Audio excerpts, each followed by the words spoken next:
What's up, everybody? Brandon here from IGN. I am very excited to share with you a first look at Bandai Namco's upcoming Souls-like action RPG, Code Vein. Now, I don't want to talk over the whole thing. I'm just going to give you a brief overview of my experience in the about an hour I spent playing this game, and then I'm going to get out of here so you can finish watching the rest of the clip. But just a couple things to keep in mind. This is a early build, very work in progress, so pardon any dust that you see, as well as this is all handcrafted for us specifically, so don't worry about spoilers. These enemies were placed here by hand so we could get a unique approach. So top level overview. Code Vein is a Dark Souls-like game. Make no mistake, they're not trying to hide it. It is very, very much inspired by that game. Combat, as you can see, plays out very similar to Dark Souls, and if you're familiar with either Dark Souls or the Bloodborne series, I feel like it falls somewhere right between those two. It's a little faster than the early Dark Souls. Dark Souls got faster as it went along, but it's not quite as fast as Bloodborne. And it feels good. Combat feels great. Dodging moves, incoming attacks, stringing together moves and combos. Everything feels very precise. It's not very floaty at all. I really enjoyed it coming from the Soulsborne series. There's a lot to like here. I think the other thing that they're doing that might be the most obvious right off the bat is the fact that you have another player with you. It's not actually another player. Lewis here is a AI co-op companion who runs through the world with you, and you can bring different characters and they all do different things. Lewis actually revives you when you get killed. You get like a last chance ditch effort. He can cast a spell that brings you back, so he's super handy to have around. He's also a great distraction for enemies who, if they turn around, you can actually start beating on them from behind. So really nice utility thing here. You don't have to bring them in. You can play the entire game alone if you want to. Having said that, difficulty is what you expect in a Soulsborne game, so Code Vein seems like it's honoring that tradition. A little overview of the story. It is a post-apocalyptic world where these yellow things here on the left that you're looking at are called the Thorns of Judgment. They sprouted up all over the world, essentially creating a catastrophe that ended the world as we know it. The guys you're fighting here are called the Lost, and I don't know if that's a faction or a race, but they all popped up after these things came out of the ground and really just sort of destroyed the world as we know it. The other side of that is you. You are a revenant. You're sort of this blood-cursed creature who, at the expense of losing all of your memory and having this constant thirst for blood, you have crazy power and you can do all kinds of vampire-like abilities. Chief among those are the gifts. If you look down at the bottom right hand of the screen, you see all of those little icons. All of those things do different stuff, and they're cast by using blood charges. Now, blood charges are gained by attacking enemies, doing damage to them. You'll see a small gauge under the number on the left that slowly fills up as you do more damage, and this basically replenishes your blood charges. Now, you can increase the maximum number of blood charges by doing this drain attack, where the character takes his gauntlet and does this swipe, and it hits an enemy and blood fills the screen, and that increases your maximum number of charges. So the gifts down in the bottom right, as you can see here, I'm actually using one right now. It allows you to do all kinds of crazy cool utility-based stuff. The ones on the far right are more about abilities. The ones below them are buffs, more speed, more damage, stuff like that.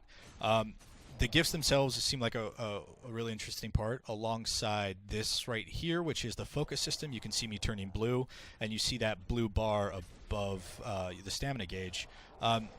What the focus system does is essentially that. Like, it allows you to modify your attacks so that you can do, big damage. You have a little bit more utility. For example, the uppercut that you just saw me pull off, when you're not in focus gauge, it just staggers the opponent. When you are in focus gauge, it sends them up into the air.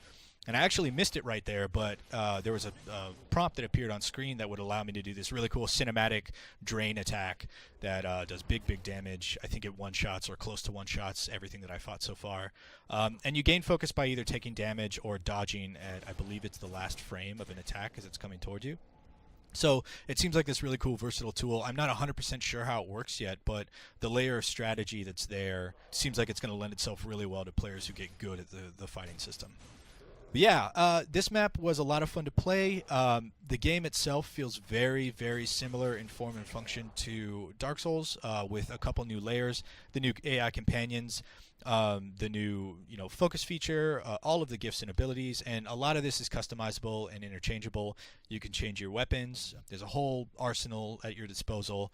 And yeah, the story is going to come down to what is going on in the world right now and what you can do with these awesome vampire-like abilities.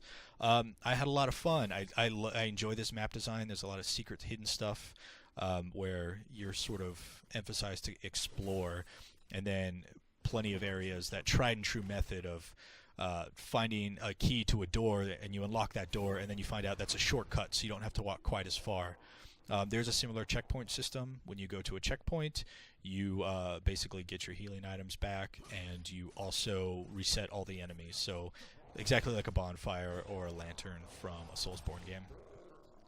But yeah, that's my first impressions of Code Vein. I really like it. As a guy who's been playing Soulsborne games for a long time, I am pleasantly surprised with how this handled for about an hour, and I'm happy to report that it was hard.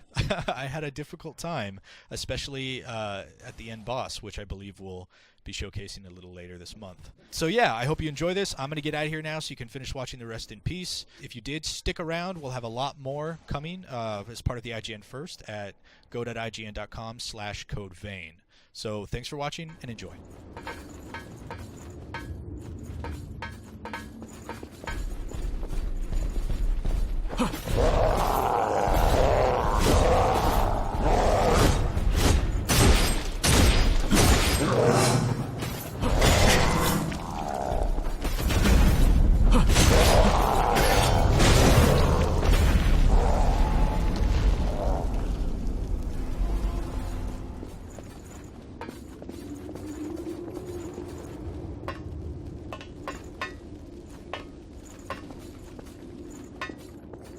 Lost だ。まだ距離があるな。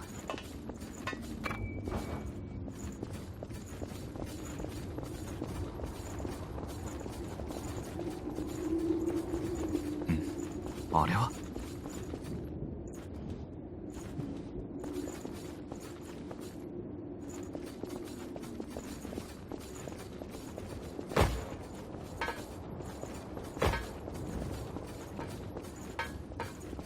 何かあったか？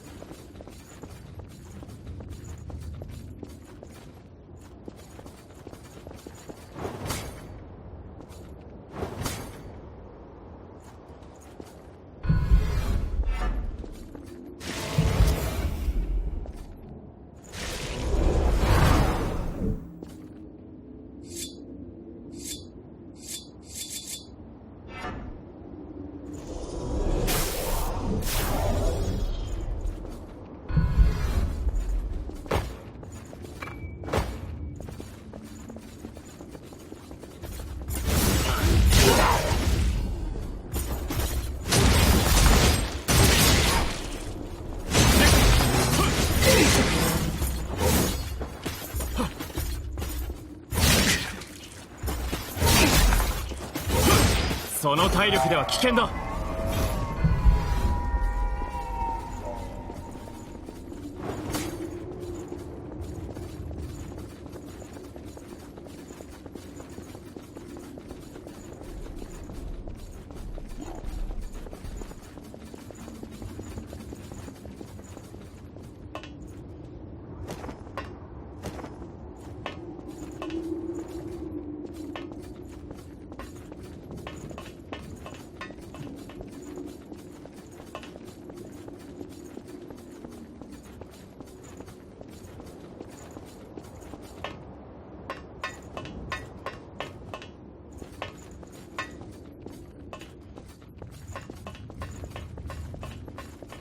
少し観察するか。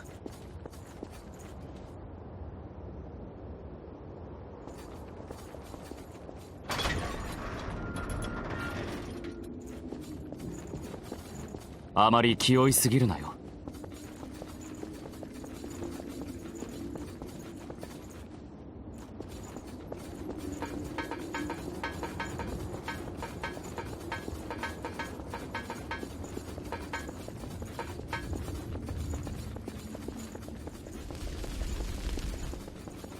この辺り気になるか？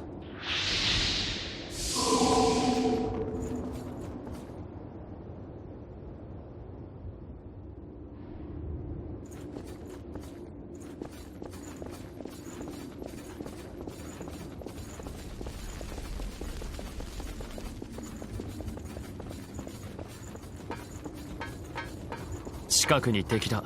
気をつけろ。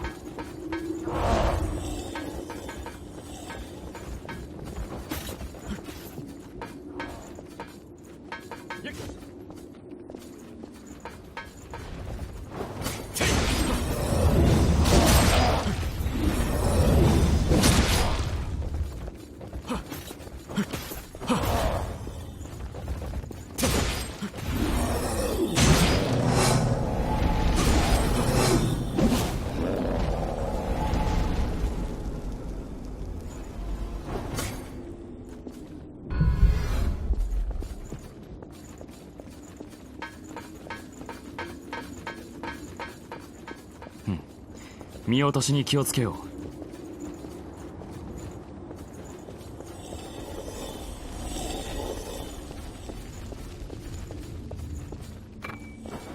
う。近くに敵だ。気をつけろ。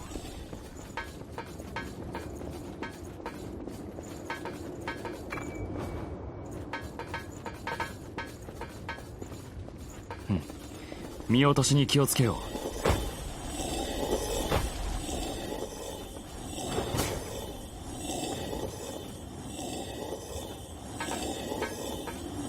注意しろ。敵だ。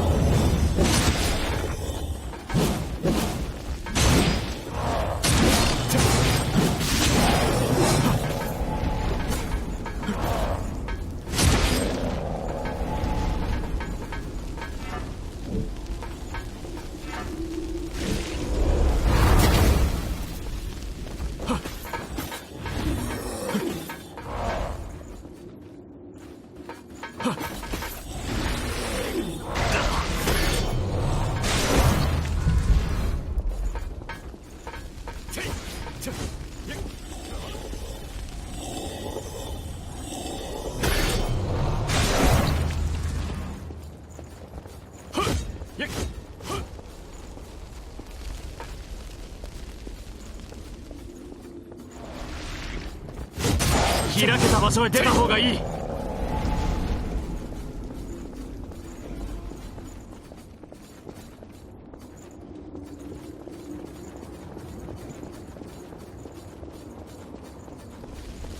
ロストだ。近いぞ。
道の判断は任せよう。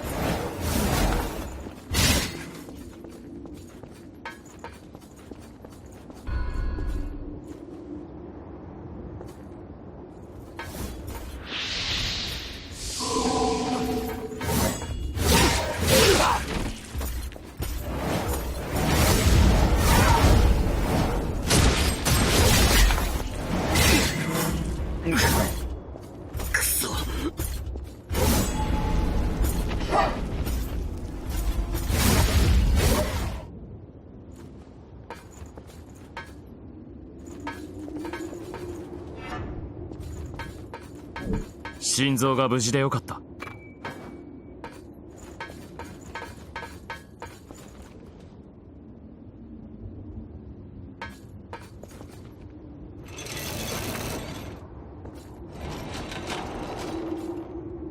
いるな。気をつけろ。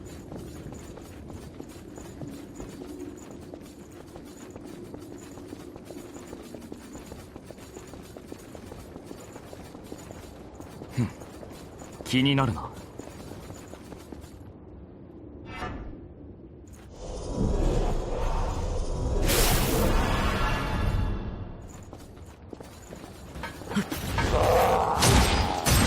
の場所では無理だな。